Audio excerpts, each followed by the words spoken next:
त्रिपुरारी पौर्णिमेनिमित्त ज्योतिबा डोंगर भाविकांच्या गर्दीनं गजबजून गेला होता।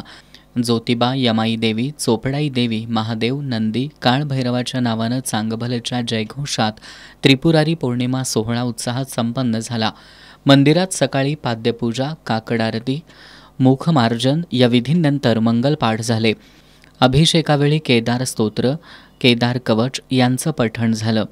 त्यानंतर ज्योतिबा देवाची सालंकृत सरदारी रूपात खडी महापूजा बांधण्यात आली होती।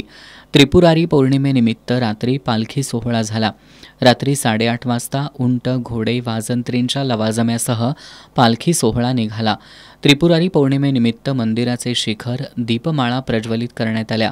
स्थानिक पुजाऱ्यांनी मंदिर परिसरात दिवे प्रज्वलित केल्यानं संपूर्ण परिसर उजळून निघाला होता।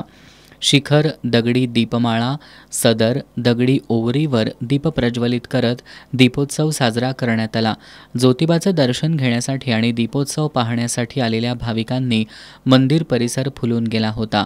कार्तिक पौर्णिमेला पारंपरिक महत्त्व असून इथून पुढं होणाऱ्या 5 पौर्णिमा महत्त्वपूर्ण मानल्या जातात।